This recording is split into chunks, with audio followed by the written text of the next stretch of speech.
계신 거의 모든 동지들과 민주노동당으로 함께했던 기억도 다시 공개가 됩니다.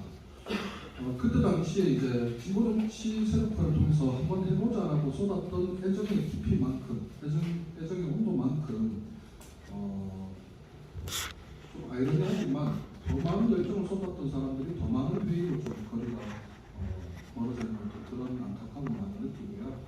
다만 오늘 토론을 통해서 우리가 정말 우리 운동 속에서 무엇을 남길 것인가를 고민을 한다면 그 비판 속에 애정이 있는가, 또 그 비판 속에 나의 책임은 있는가라는 것을 같이 좀 고민했으면 좋겠다는 제안을 먼저 좀 드리면서 저희가 고민하는 것을 좀 간단하게 말씀드리고자 합니다. 대선에 대해서는 사실 지역에서 대선을 평가하는 것이 사실 위에서 굉장히 과학적으로 정교하게 분석하고 평가하는 것에 못 미치겠습니다만은 지역에서 느끼는 입장에서 봤을 때 슬로건이 없다는 느낌을 많이 받았습니다. 민주당 노동당 시절까지만 복귀해서 살펴보면 최초에 이제 이 부유세부터 되게 국민적 공감, 그때 당시에 선거운동 할 때 안동에서 있었던 경험인데 검은색 세단 최근에 이제 뜬가 부수였던가 했던데 만 원짜리 한 장을 팔랑팔랑 흔들면서 당신들이 집권하면 나는 부유세 내야 될 사람이 있지만 당신들을 지지한다 그러면서 만 원으로 후원하겠다라고 한 적이 있었어요. 당시 이 대선 때 2002년 대선이었죠. 그 만 원을 받아들면서 눈물을 흘렸던 기억이 나는데 과연 지금 시기에 진보 정당들이 가장 낮은 위치, 열악한 구조 속에서 힘들게 살아가는 오늘의 소시민들의 정서에 부합하는 슬로건이 있는가? 그리고 그 다음 총선에서는 무상교육, 무상의료도 꽤 괜찮은 반향을 사회적으로 일으켰던 걸로 기억합니다. 문제는 우리는 진보 세력인데 진보라고 하는 것은 현실 체제를 긍정적으로 부정해서 더 발전적으로 변화시켜 나가는 어떤 운동을 하는 집단이 진보 세력인데 그러면 지금 현재 무상교육, 무상의료가 우리가 원하는 방식, 원하는 양만큼은 아니지만 사회적 의제로 이미 보편화된 상황에서 진보는 과연 무엇을 가지고 대중을 설득할 것인가 하는 부분에 있어서 전략이 너무 부족하다는 생각을 심하게 가졌습니다.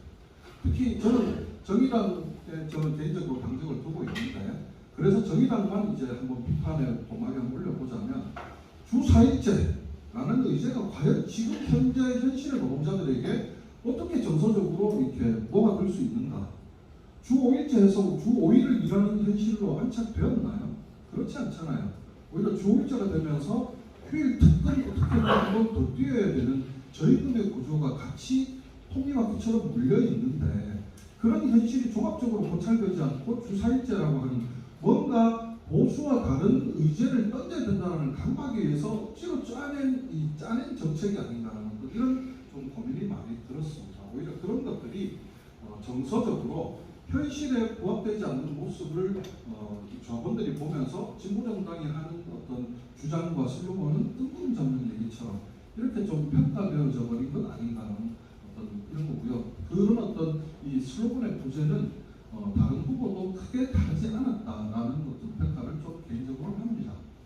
자, 그럼 다시 이제 우리 이제 노동자로 돌아와서 아까 최철 지부장님 부정적 견해를 말씀하셨습니다만 사실 노동자 정치 세력화는 간단하게 그냥 이렇게 한번 해봅시다라고 해서 만들어진 어떤 결과가 아니라 87년 운동 이후에 노동운동을 무엇으로 발전시켜서 사회대개혁을 완수할 것이냐라는 전략적 정책의 두 날개였었습니다. 하나는 삼별의 완성이었고 하나는 정치 세력화였죠.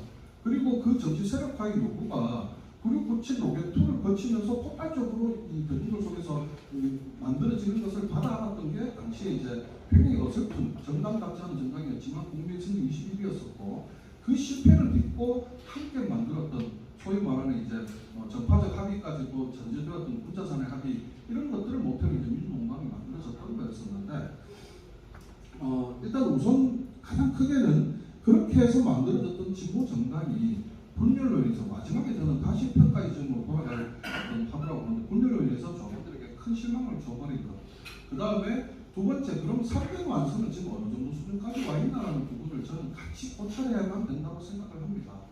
예를 들어서 지금 가장 산별 노조적 구조를 갖고 있는 금속의 경우에 20만 금속 연맹 시절에서 3만 5천 금속 노조로 갔다가 2006년으로 기억합니다. 완성차 4사가 노조로 복귀하면서 15만 금속 노조가 됐던 과정들을 보면 금속 연맹에서 3만 5천 줄어들었지만 금속 연맹에서 노조로 갔을 때 실제 주어일제 정치를 해냈고, 그 다음에 근골격계 질환이라고 하는 용어를 새롭게 만들어내면서 산업법상의 패러다임을 바꿔냈고, 직장 내 발암물질 대응 투쟁을 하면서 전국적 투쟁 이슈를 만들었고, 저는 산별노조가 산별의제로서 했어야 될 어떤 기능들을 굉장히 열악하지만 잘 만들었다고 생각했는데, 2006년 이후에 산별이 16만, 15만 이상이 되는 거대한 어떤 더 영향력이 있는 집단이 되는 과정에서 어떤 산별의제를 완수했는가 하는 부분에 있어서의 어떤 이건 우리가 냉철하게 좀 성찰해 볼 문제라고 생각합니다. 오히려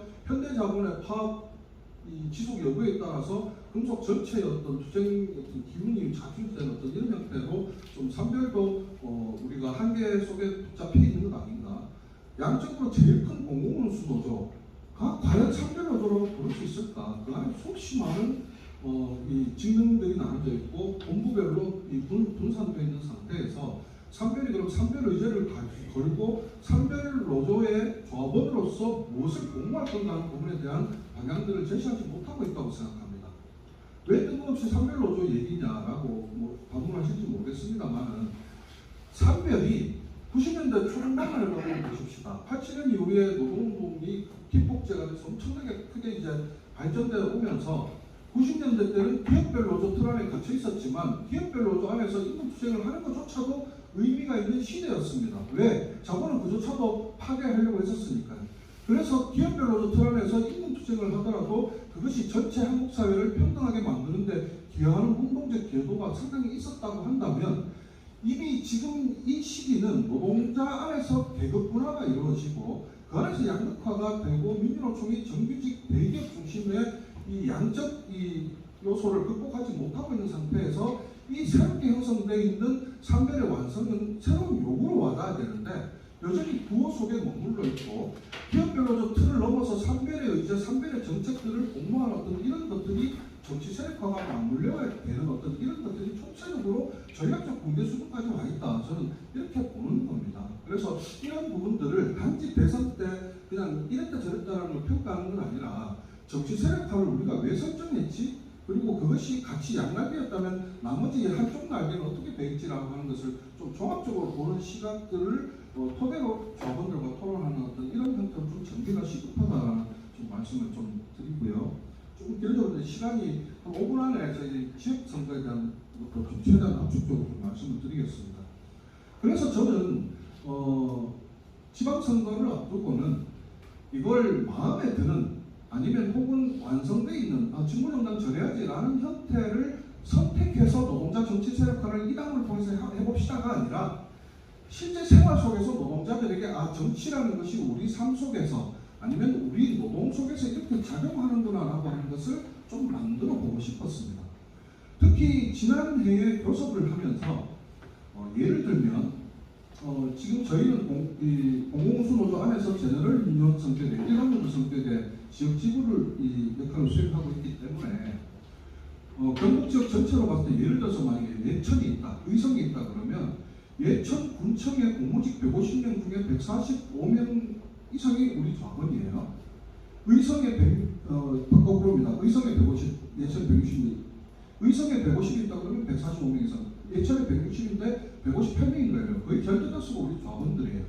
그러면 예천군에, 의성군에 과연 어떤 단체가 동일한 목적을 수행하기 위해서 동시기에 활동하고 있는 회원수를 그만큼 보유하고 있는 지역에 이 이익단체든 압력단체든 어디가 있냐는 거죠.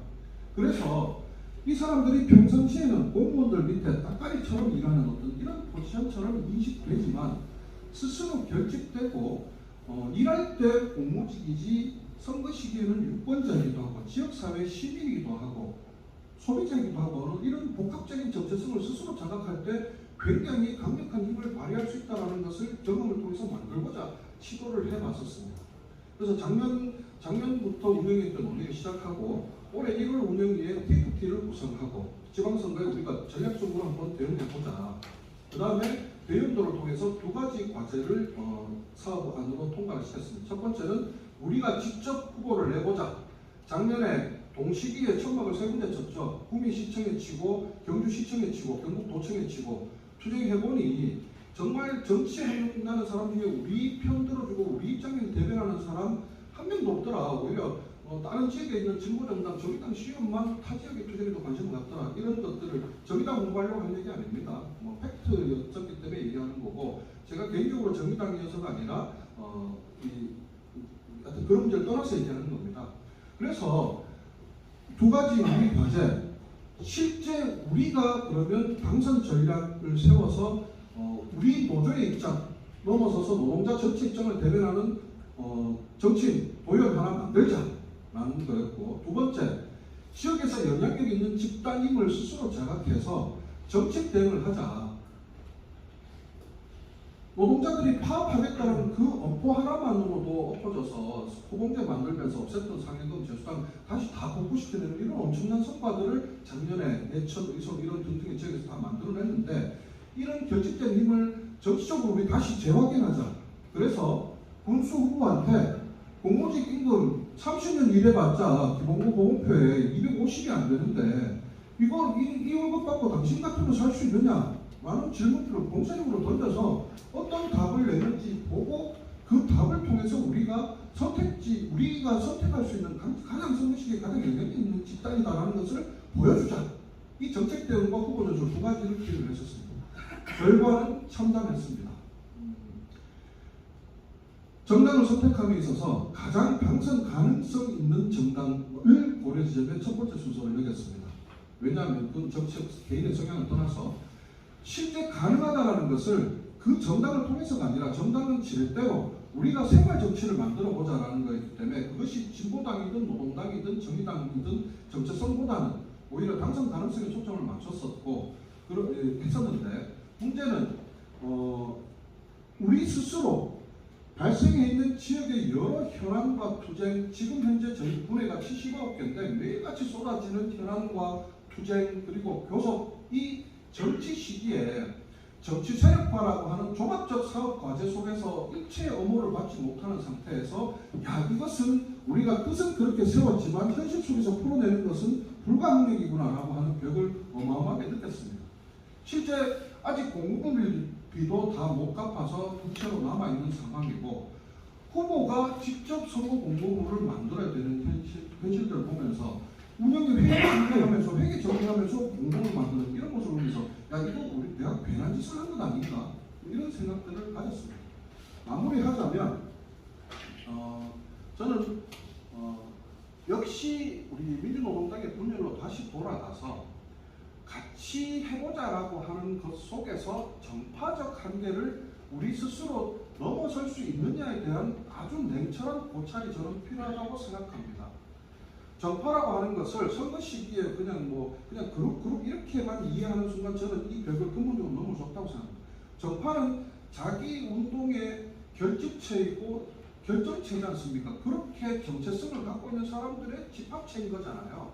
그런데 어느 정파가 무엇을 양보해서 서로 다른 정체성을 누각할 것인가 하는 문제를 저는 결코 쉽게 볼 수 없는 문제인데, 한국 사회의 진보 정치의 통합을 이 정파 문제를 넘어서지 않고 어떻게 해결할 수 있느냐에 대한 이런 논의들을 정파에서부터 사투를 벌이든지 해서 좀 어떤 방향들과 이런 것들을 제시하지 못한 채 민주노총이니까 그냥 민주노총이 예를 들어서 과거 민주노동당 때 비쳤을 때 제1주주 개념이었으니까 민주노총 말이면 영향력이 있어, 이런 포지션만 가지고 민주노총이 다 모이세요 라고 해서 모아내는 것으로 저는 결코 해결이 안 된다라는 생각이 들고요.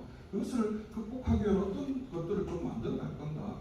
그리고 아까 산별과 정치적과 양날개라면 적어도 지역에서 그런 정치적 의지에 대한 합의와 그 다음에 합의를 했다면 같이 지원하고 엄호하는 어떤 체계가 필요할 거라고 저는 생각하는데, 그것이 동을 뜨는 주체만 오롯이 감당해야 되는 문제로 향후에도 귀결된다면 누가 그런 노동자들에게 정치 세력화가 필요하고 이런 것도 같이 사업해서 가져가야 된다라고 하는 것을 대의원대 자료집 속의 한 코너로 정치 세력화는 계속 들어갈지라도 그게 실제 현실에서 사업은 어떻게 계속 발전적으로 이어질 수 있을까에 대해서 매우 부정적입니다. 그래서 이런 어떤 과정들에 대해서 제가 그냥 저는 이게 제 의견보다는 문제의식만 좀 던지고 이것들을 좀 더 통해서 풍부하게 토론했으면 좋겠습니다. 이상입니다.